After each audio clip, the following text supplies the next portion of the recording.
এই যে এই যে এদিকে আসেন তো। চাচা আপনারা কাজ করেন আসতেছেন, এটি খুব ভালো। কি রে, তুই এখানে কি করছিস? আমি এখানে কি করছি? আমি কাজ করছি। ও, তোকে দিয়ে এর থেকে ভালো আর কি বা আশা করা যায়? আর বুঝিস না, ছিল তো ব্যাক বেঞ্চার, এই কামলার কাজ ছাড়া আর কি বা করবে ও? কি উল্টাপাল্টা কথা বলতেছো তোমরা? এখানে কিসের জন্য সেটা বলো। তোমরা মানে ম্যাম বল, জানিস আমরা কে? আই, এত কথা এখানে বলে কোনো লাভ নেই। ওকে বল ওর মালিককে ডাকতে। আই, তোর মালিক কোথায়, ডেকে নিয়ে আয় তো। কি দরকার? মালিক দিয়ে কি করবো? আমাকে বলো না। কেন তোকে বলতে যাব? তোর মতো কামলার কাছে কেন আমরা বলতে যাব? তোকে বলেছি তোর মালিককে ডেকে নিয়ে আয়, যা। তোমরা সরি, আপনারা এরকম রিয়াক্ট কেন করতেছেন আমি বুঝতেছি না। আচ্ছা, বিষয় কেন হবে না? তোর মালিককে ডাক, ওনার সঙ্গে আমাদের কথা আছে।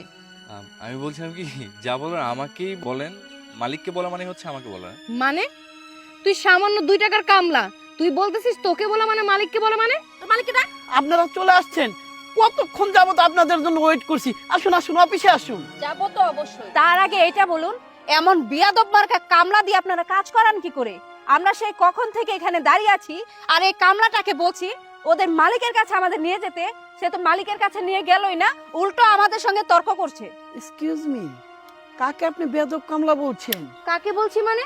এই যে 2 টাকার কামলা রাকিবকে, ওকে তো আমরা খুব ভালোভাবেই চিনি। ও তো আমাদের ভার্সিটির সবচাইতে জঘন্য স্টুডেন্ট ছিল। জঘন্য স্টুডেন্ট? আপনারা যে প্রজেক্টের জন্য আসছেন, এই প্রজেক্টের মালিকই হচ্ছে ইনি।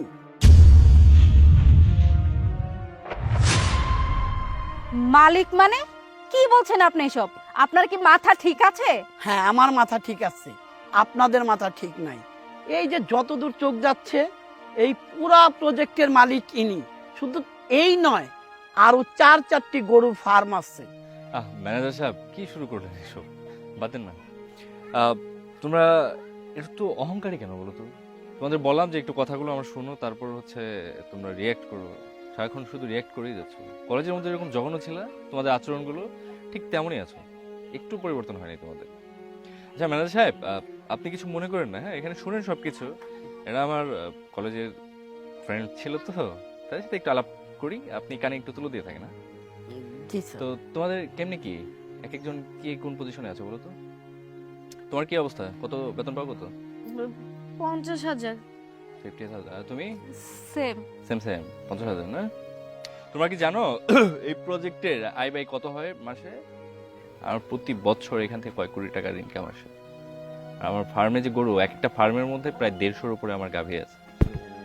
এগুলো হিসেব করতে তোমাদের অনেক টাইম লেগে যাবে, তোমরা পারবে না। তোমরা কিভাবে সার্টিফিকেট অর্জন করেছো, ভালো রেজাল্ট করেছো, টপার হয়েছো, সেটা আমার থেকে ভালো কেউ জানে না, রাইট? সো একটু লাগাম লাগিয়ে কথা বলো এবং মানুষকে মানুষ ভাবতে শেখো। তোমরা তো কোনোদিন তোমাদের আশেপাশে কেউ দাঁড়াতেও পারে নাই, সবসময় মানুষকে ছোট করে দেখতে, কাউকে কোনোদিন সম্মান করতে শেখাওনি, তোমার ফ্যামিলি মনে হয় তোমাদেরকে শেখায়নি।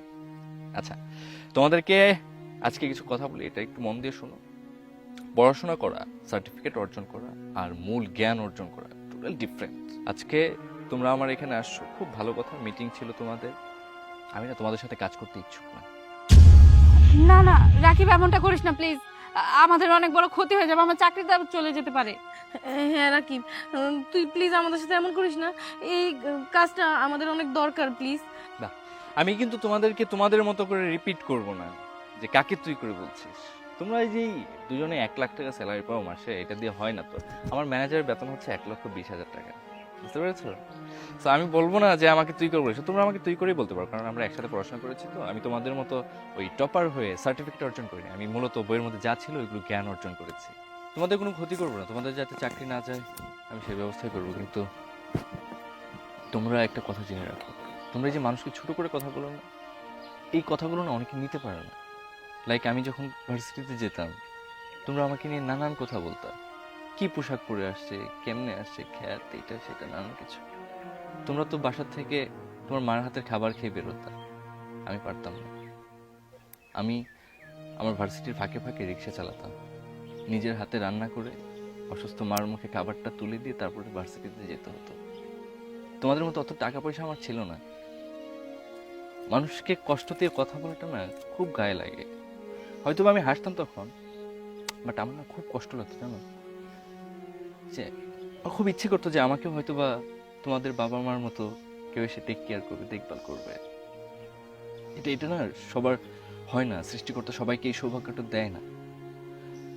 তোমাদের কাছে একটাই রিকোয়েস্ট, মানুষকে কখনো ছোট করে দেখো না।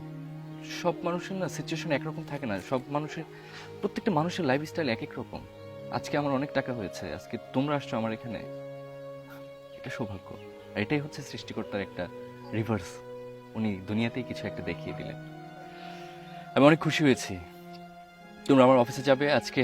আমি তোমাদেরকে 5 স্টার থেকে লাঞ্চ খাওয়াবো, আর ম্যানেজার সাহেব সব থেকে ভালো কফিগুলো খাওয়াবেন। যা যা আছে আমার এই এরিয়ার মধ্যে সব থেকে ভালো জিনিসগুলো তাদেরকে দেবেন। রাকিব, আমাদের না ভুল হয়ে গেছে, আমরা তোর সাথে অনেক অন্যায় করছি, আমাদের তুই ক্ষমা করে দিস। প্লিজ ভাই, আমাকেও ক্ষমা করে দিস, আমাদের অনেক বড় অন্যায় হয়ে গেছে। হ্যাঁ না ভাই বলছো না, এটা অনেক। আমার তো এই মাটাও মরে গেল, কেউ নাই, তোমরাই না হয় আমার বোন হয়ে থেকো প্লিজ। ঠিক আছে স্যার, আসুন আপনারা আসুন।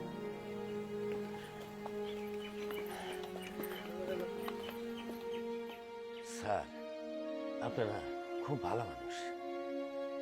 আমি ভালো মানুষ? তোর পান দিয়ে না তো। আপনার ছেলের স্কুলে কি খবর? আসেন কাজ করি। আচ্ছা। স্কুলে কি খবর? হ্যাঁ, স্কুলে যায়। ঠিক মতো যায়? হ্যাঁ, এই সামনে ফর্ম ফিল আপ করুন লাগবে। সামনে ফর্ম ফিল আপ? হ্যাঁ। তাইলে আপনি কাজ শেষ করে অফিসে আমার সাথে দেখা করে দেন। আচ্ছা ঠিক আছে স্যার। টাকা নিয়ে যাবেন। হ্যাঁ আচ্ছা স্যার।